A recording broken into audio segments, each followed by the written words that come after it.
ക്രിസ്ത്യാനികൾക്ക് എന്താണ് FCRAയോട് ഇത്ര പേടി എന്നുള്ളതാണ്. മോദി എടുത്ത ആയുധമാണോ അത്? ഹേയ് 16,000-ലധികം NGO സംഘങ്ങളുണ്ട്. കേരളത്തിലാണെങ്കിൽ മാതാ അമൃതാനന്ദമയി മഠം ഉൾപ്പെടെ അതെ, ഹിന്ദുക്കൾക്കും ധാരാളം NGOകളുണ്ട്. രാമകൃഷ്ണ മഠമുണ്ട്, ഇസ്കോണുണ്ട്, പിന്നെ അതുകൂടാതെ ചിന്മയ മിഷനുണ്ട്, അതെ, ഈ ശ്രീനാരായണ പ്രസ്ഥാനങ്ങൾ, ഇവർക്കൊക്കെ NGOകളുണ്ട്. അതെ, ഇവർക്കെല്ലാം കാശും കിട്ടുന്നുണ്ട്. പക്ഷെ ഇവരാരും ഈ FCRA വന്നപ്പോൾ അതിനെതിരെ ഒന്നും പറഞ്ഞിട്ടില്ല. അതെ, മുസ്ലിങ്ങൾക്ക് കിട്ടുന്നുണ്ട്, അവരും പറഞ്ഞിട്ടില്ല. പക്ഷെ ഇവർ മാത്രമാണിത് പറയുന്നത്. അതെന്താ എൻ്റെ കാരണം എന്നുള്ളൊരു ചോദ്യം പ്രസക്തമാണ്. ഇവരതിന് പറയുന്ന കാര്യം എന്ന് വെച്ച് കഴിഞ്ഞാൽ അതിനകത്തൊരു എന്താണ് ഡെസിഗ്നേറ്റഡ് അതോറിറ്റി വന്ന് അങ്ങനെ വരാൻ പാടില്ല എന്നൊക്കെയാണ് പറയണത്. അത് ശരിയായില്ലല്ലോ. ഡെസിഗ്നേറ്റഡ് അതോറിറ്റി വന്നു, ഒരു ആക്റ്റിൽ വന്നു എന്നുള്ളതിൻ്റെ പേരിൽ ആ ഡെസിഗ്നേറ്റഡ് അതോറിറ്റിക്ക് എന്ത് ചെയ്യാനായിട്ടാണ്? അതല്ല. പിന്നെ ഒരു കാര്യമുണ്ട്, ഈ നിയമം കർശനമായി പറയുന്നൊരു കാര്യം, വക മാറ്റി ചെലവ് ചെയ്യാൻ പാടില്ല. ഇത് എല്ലാ ധനസഹായത്തിൻ്റെയും അടിസ്ഥാന തത്വമാണ്. എന്താണെന്നറിയാമോ? എന്ത് ആവശ്യത്തിനാണോ നിനക്ക് പൈസ തന്നത്, പൈസ നീ ആ ആവശ്യത്തിനെ ചിലവാക്കാൻ പാടുള്ളൂ. ഇപ്പോൾ കഞ്ഞി കുടിക്കാൻ വേണ്ടി നിനക്ക് കാശ് വന്നു കഴിഞ്ഞാൽ നീ ആ കാശ് ഉപയോഗിച്ച് കള്ളു കുടിക്കും. അതെ, നീ കഞ്ഞി കുടിക്കണം. ഇനി നിനക്ക് ആ കാശ് ഉപയോഗിച്ച് കള്ളു കുടിക്കണം എന്നുണ്ടെങ്കിൽ കഞ്ഞി കുടിക്കാൻ കാശ് തന്നിട്ടുള്ളവൻ്റെ അനുവാദം വേണം. ആരാണോ നിനക്ക് ഈ അനുവദിച്ച് ഫണ്ട് തന്നത് അവരുടെ അനുവാദം വേണം. ഇത് എല്ലാത്തിൻ്റെയും നിയമമാണ്.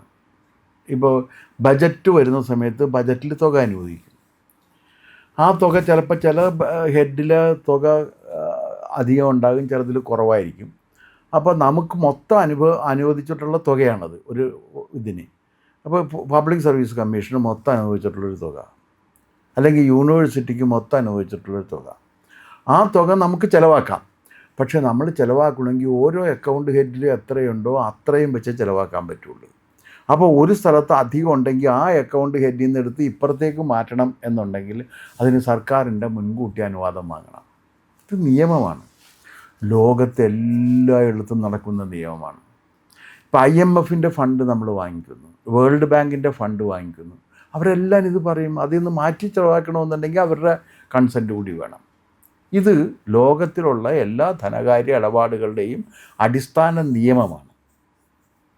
അതിവിടെയുണ്ട്, FCRAയിലുണ്ട്. FCRAയുടെ എന്തിന് FCRA കൊണ്ടുവന്നു എന്ന് ചോദിച്ചു കഴിഞ്ഞാൽ ഇതിനെ റെഗുലേറ്റ് ചെയ്യാൻ വേണ്ടി തന്നെ കൊണ്ടുവന്നേക്കണതാണ്. അതിലൊരു സംശയവും വേണ്ട. ഇത് എന്താ കാര്യമെന്ന് വെച്ച് കഴിഞ്ഞാൽ FCRA 1976 കൊണ്ടുവരുന്നത് ഇന്ദിരാഗാന്ധിയാണ്, എല്ലാവർക്കും അറിയാവുന്നതാണ്.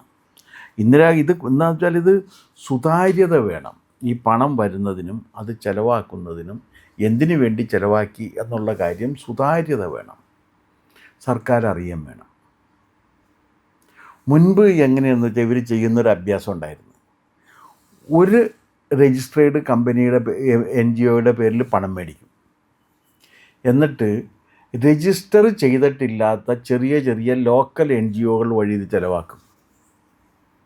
ഇവർ ഫണ്ട് ഈ ലോക്കൽ NGO കൊടുക്കും. ലോക്കൽ NGO രജിസ്റ്റർ ചെയ്തില്ലാത്തതിൻ്റെ പേരിൽ കണക്ക് കൊടുക്കില്ല.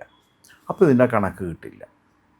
ഇങ്ങനെ ചിലവാക്കിക്കൊണ്ട് ചെയ്യുന്നൊരു അഭ്യാസം ഇവർക്കുണ്ടായിരുന്നു. അതുവഴി അവരെന്താ ചെയ്തുകൊണ്ടിരുന്നതെന്ന് വെച്ച് കഴിഞ്ഞാൽ ഇങ്ങനെ ലഭിക്കുന്ന ഫണ്ട് മതപരിവർത്തനത്തിന് വിനിയോഗിച്ചിരുന്നു. അല്ല, ഞാനൊരു കാര്യം ചോദിച്ചോട്ടെ സാർ, ഇങ്ങനെ ഇവർക്ക് ഫണ്ട് ലഭിക്കുന്നത് പള്ളിയുടെ പ്രവർത്തനത്തിന് എന്തെങ്കിലും ചാരിറ്റിക്കാണെന്ന് പറഞ്ഞ് കിട്ടുന്നു. ഇവരത് ഇപ്പോൾ പറയുന്നത് റൂറൽ ഡെവലപ്മെൻറ്റിന് എന്ന് പറഞ്ഞിട്ട് അത് മാറ്റി ചിലവഴിച്ചു. ഈ ആൾക്കാർക്ക് മതം മാറ്റാൻ ഉപയോഗിച്ച് കഴിഞ്ഞാൽ എങ്ങനെ അറിയാൻ കഴിയും? അതറിയാൻ കഴിയും, കാരണം ചിലവഴിക്കപ്പെടുന്നുണ്ടല്ലോ. ഫണ്ട് വന്നതിന് കണക്കുണ്ട്, ബാങ്കിൽ കണക്കുണ്ട്, അതെ, ബാങ്ക് അക്കൗണ്ടിലുണ്ട്, അവിടെ നിന്ന് ഫണ്ട് വന്നിട്ടുണ്ട്. ആ ഫണ്ട് എവിടെ ചിലവഴിച്ചു എന്ന് ചോദിച്ചു കഴിയുമ്പോൾ ഞങ്ങൾ ഇവർക്കൊക്കെ കൊടുത്തു എന്ന് പറയും. അവരെങ്ങനെ ചിലവഴിച്ചു എന്ന് ചോദിക്കുമ്പോൾ അവർ കണക്ക് വന്നിട്ടില്ല എന്ന് പറയും. അപ്പോൾ അങ്ങനെ കണക്ക് തരില്ല. ഇവർക്ക് പിന്നെ ഈ കണക്ക് കൊടുത്താലേ കാശ് കിട്ടുള്ളൂ. പക്ഷെ ഒരു 10, 50 കോടി, 60 കോടി, 70 കോടി, 80 കോടി, 100 കോടി, 650 കോടി വരെ കിട്ടിയ സംഘടനകളുണ്ട്, ക്രിസ്ത്യൻ സംഘടനകളുണ്ട്. അപ്പോൾ അത് കിട്ടിക്കഴിഞ്ഞിട്ട് പിന്നെ കണക്ക് കൊടുത്തില്ലെങ്കിലും കുഴപ്പമില്ല, ഈ 650 കോടി ഉണ്ടല്ല, ഇതെങ്ങനെ ചിലവഴിച്ചു എന്നുള്ള കാര്യം ആരും ആലോചിക്കില്ല. എന്തോ കുടുംബ സംവിധാനം മെച്ചപ്പെടുത്തുന്നതിന് വേണ്ടി എറണാകുളത്തുണ്ടായിരുന്ന ഒരു കത്തോലിക്ക ബിഷപ്പിന് 650 കോടി കിട്ടി. അദ്ദേഹം അതിൽ നിന്നുള്ള പണം പല വിധത്തിൽ ഉപയോഗിച്ചു എന്ന ആക്ഷേപമുണ്ട്. ഇപ്പോൾ അതിൻ്റെ ലൈസൻസ് റദ്ദ് ചെയ്ത് കിടക്കുകയാണെന്നാണ് ഞാൻ മനസ്സിലാക്കുന്നത്. എറണാകുളത്തുണ്ടായിരുന്ന സംഭവമാണ്, എനിക്കതിൻ്റെ കാര്യങ്ങളറിയാം. ഞാനിപ്പോൾ അതിൻ്റെ വിശദവിവരങ്ങൾ പറയുന്നില്ല എന്ന് മാത്രം. അപ്പോൾ അങ്ങനെ വരുന്നുണ്ട്. ഇവർ ഈ പണം മതപരിവർത്തനത്തിന് വേണ്ടി വിനിയോഗിക്കുന്നുണ്ട്, ഫോഴ്സ്ഫുൾ കൺവേർഷൻ. അത് തടയണം. അത് തടയൽ ഇതിൻ്റെ ലക്ഷ്യങ്ങളിലൊന്നാണ്, സംശയം വേണ്ട. ഇതിനകത്ത് ബെല്ലിൽ കൃത്യമായിട്ടത് പറഞ്ഞിട്ടുണ്ട്. അപ്പോൾ വിദേശത്തുനിന്ന് പണം ഇവിടെ കൊണ്ടുവന്ന് NGO വഴി കൊണ്ടുവന്ന് ആ പണം ഉപയോഗിച്ച് ഉത്തരേന്ത്യയിലെ ട്രൈബൽ മേഖലയിൽ മതപരിവർത്തനം നടത്താൻ ഉള്ള അവകാശം തങ്ങൾക്ക് കിട്ടണം എന്നാണ് FCRA എതിർക്കുന്നതിലൂടെ ക്രൈസ്തവ സഭകൾ പറയാതെ പറയുന്നത്. അത് അംഗീകരിച്ചു കൊടുക്കില്ലല്ലോ, ആരും അംഗീകരിച്ചു കൊടുക്കില്ല. എങ്ങനെ അംഗീകരിച്ചു കൊടുക്കാൻ കഴിയുക? ഒരാൾക്കും സാധ്യമല്ല അത് അംഗീകരിച്ചു കൊടുക്കാനായിട്ട്. ഇവർ പറഞ്ഞു പറയണ്ടേ, ഇവർ ചെയ്യുന്നതിനൊക്കെ ഒരു മര്യാദയും ഒരു നിയമവും വേണ്ടേ? അതില്ല. അതുകൊണ്ടാണ് FCRAയിൽ ഇവർ പിടിക്കുന്നത്. പിന്നെ കേരളത്തിലെ സംബന്ധിച്ചിടത്തോളം, കേരളത്തിൽ ക്രിസ്ത്യൻ സഭകൾ അവരുടെ സ്വാഭാവിക രാഷ്ട്രീയ കക്ഷിയായി സ്വീകരിച്ചിരിക്കുന്നത് UDFനെയാണ്. കേരളത്തിൽ UDF ആണ് അവരുടെ സ്വാഭാവിക രാഷ്ട്രീയ കക്ഷി. UDF എന്ന് പറഞ്ഞാൽ കോൺഗ്രസ് ആകാം, കേരള കോൺഗ്രസ് ആകാം. അതെ. അല്ലെങ്കിൽ കേരള കോൺഗ്രസിൻ്റെയും വേറെ ചില വകഭേദങ്ങൾ NCP എന്നൊക്കെ പറഞ്ഞ തരത്തിലുള്ള ചില സാധനങ്ങളൊക്കെ ആകാം. ഇതൊക്കെ കൂടി ചേരുന്നതാണ് ഇവരുടെ സംഘടന. ഇതിൻ്റെയൊക്കെ നേതാക്കൾ ഏതെങ്കിലും തരത്തിലുള്ള ക്രൈസ്തവ സഭയിൽപ്പെട്ടവരുമായിരിക്കും. അപ്പോൾ അവരെല്ലാം അവരുടെ സ്വാഭാവിക രാഷ്ട്രീയ കക്ഷിയായി കരുതിയിട്ടുള്ളത് UDFനെയാണ്. അതിൽ തെറ്റില്ല, അവർക്ക് അവരുടെ അങ്ങനെ കരുതാവുന്നതാണ്, യാതൊരു തെറ്റുമില്ല. തങ്ങൾക്കിതാണ് താല്പര്യമെന്ന് അവർക്ക് പറയാമല്ലോ. അതിപ്പോൾ എന്താണെന്ന് വെച്ച് കഴിഞ്ഞാൽ ബിഷപ്പുമാർക്ക് രാഷ്ട്രീയം പറയാൻ അവകാശമുണ്ട്, തീർച്ചയായിട്ടും ഉണ്ട്. ഏത് ബിഷപ്പിനും രാഷ്ട്രീയം പറയാം.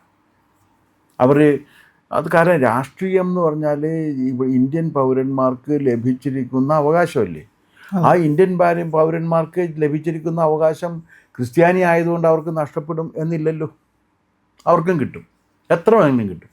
പക്ഷേ ഒരു കാര്യമുള്ളതെന്ന് വെച്ചാൽ ഇവരുടെ ഒരു ഇരട്ടത്താപ്പുണ്ട് ഇതിനകത്ത്. അതെന്താണെന്നറിയാമോ? തങ്ങൾ സഭാവസ്ത്രത്തിൽ നിന്നുകൊണ്ട് രാഷ്ട്രീയം പറഞ്ഞതിന് ശേഷം തങ്ങൾക്ക് മതത്തിൻ്റെ സംരക്ഷണം വേണമെന്ന് ആവശ്യപ്പെടുകയാണ്. അത് കൊടുക്കാൻ പറ്റില്ല. നിങ്ങൾ രാഷ്ട്രീയം പറഞ്ഞു, രാഷ്ട്രീയം പറഞ്ഞാൽ രാഷ്ട്രീയക്കാരനാണ്, രാഷ്ട്രീയക്കാരൻ വിമർശിക്കപ്പെടും, മറ്റ് രാഷ്ട്രീയ കക്ഷികൾ വിമർശിക്കും.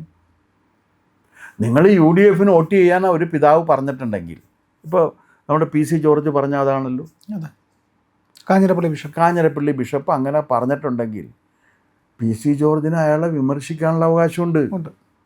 അത് വിമർശിക്കുന്ന സമയത്ത് അത് സഭയെ വിമർശിച്ചതാണെന്ന് പറഞ്ഞാൽ എങ്ങനെ ശരിയാകും? അല്ല, സഭ വിമർശനത്തിന് അതീതമാണോ? അല്ല, സഭയെ വിമർശിച്ചതാണെന്ന് പറഞ്ഞാൽ എങ്ങനെ ശരിയാകും? അതെ. കാരണം നിങ്ങൾ രാഷ്ട്രീയം പറഞ്ഞാൽ അതിൻ്റെ എതിർ രാഷ്ട്രീയക്കാർ നിങ്ങളെ വിമർശിക്കും. രാഷ്ട്രീയത്തിൽ പരസ്പരം വിമർശിക്കപ്പെടുന്നത് സ്വാഭാവികമല്ലേ. അതെ. അപ്പോൾ രാഷ്ട്രീയം പറയുകയും ഞങ്ങൾക്ക് തിരുവസ്ത്രത്തിൻ്റെ സംരക്ഷണം വേണം എന്നും കൂടി പറഞ്ഞു കഴിഞ്ഞാൽ അത് നടക്കില്ല. ഇവർ സ്വാഭാവികമായിട്ടും UDFനെ എടുത്തിട്ടുണ്ട്, അവർക്കത് ലാഭകരവുമാണ്. അപ്പോൾ വളരെ കാലങ്ങളായിട്ട് സ്വാതന്ത്ര്യത്തിന് ശേഷം UDFൻ്റെ സംവിധാനത്തിലൂടെ ഒരുപാട് അവകാശങ്ങളും അധികാരങ്ങളും എല്ലാം പിടിച്ചു പറ്റി അധികാരത്തിൻ്റെ സുഖശീതളമായ അന്തരീക്ഷം അനുഭവിച്ച് വളർന്നിട്ടുള്ള അവരിപ്പോഴും UDFൻ്റെ കൂടെ നിൽക്കുന്നത്. അത് നമ്മൾ ഈ കഴിഞ്ഞ പഞ്ചായത്ത് തിരഞ്ഞെടുപ്പിൽ കണ്ടു കഴിഞ്ഞു. അതെ, അവരതാണ് നിൽക്കുന്നത്, അത് അവരുടെ രാഷ്ട്രീയമാണ്, ആയിക്കോട്ടെ. പക്ഷെ അതിനെ വിമർശിക്കാൻ പാടില്ല എന്ന് പറയരുത്. അപ്പോൾ അച്ഛന്മാർക്കും പിതാക്കന്മാർക്കും രാഷ്ട്രീയം പറയാം, അതിലൊരു തെറ്റും ഞാൻ കാണുന്നില്ല. പക്ഷെ അവർ രാഷ്ട്രീയം പറയുമ്പോൾ എതിർ രാഷ്ട്രീയക്കാരെ അവരെ വിമർശിക്കും. അങ്ങനെ വിമർശിക്കുമ്പോൾ ഞങ്ങൾ തിരുവസ്ത്രധാരികളാണ്, ഞങ്ങൾക്ക് സംരക്ഷണം വേണം എന്ന് പറഞ്ഞാൽ രണ്ടും കൂടി നടക്കില്ല എന്ന് നമുക്ക് വിനീതമായിട്ട് അവരോട് പറയേണ്ടി വരും. ഈ രണ്ടും കൂടി നടക്കില്ല. അതാണ് പി സി ജോർജ് പറഞ്ഞത്. അതെ, പി സി ജോർജ് പറഞ്ഞതിൽ ഒരു തെറ്റുമില്ല. ഇങ്ങനെ പിന്നെ ജോർജിൻ്റെ ഭാഷയെ പറഞ്ഞു എന്നുള്ളതാണ്. ഭാഷാപരമായിട്ട് വൈകല്യങ്ങളുണ്ടെങ്കിൽ തിരുത്താൻ ജോർജും തിരുത്തിക്കാൻ സഭയും ശ്രമിക്കട്ടെ. കാരണം ജോർജും സഭയും തമ്മിലുള്ള ബന്ധമല്ലേ, അവർ ഒരുമിച്ച് നിൽക്കുന്നവരാണ്. ഞാൻ അവരുടെ ഈ ബന്ധത്തെക്കുറിച്ചല്ല ഞാൻ പറയുന്നത്. ഞാൻ പറയുന്നത് ഈ ലോജിക്കാണ്. എന്താ ലോജിക്ക്?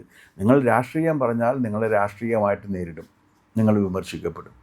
അങ്ങനെ രാഷ്ട്രീയം പറഞ്ഞ് നിങ്ങൾ വിമർശിക്കപ്പെടുമ്പോൾ ഞങ്ങൾക്ക് മതത്തിൻ്റെ പേരിൽ സംരക്ഷണം വേണമെന്ന് പറഞ്ഞാൽ നടക്കില്ല. അത്രേ ഞാൻ പറഞ്ഞതിന് അർത്ഥമുള്ളൂ. അതിനപ്പുറത്തേക്കൊന്നുമില്ല.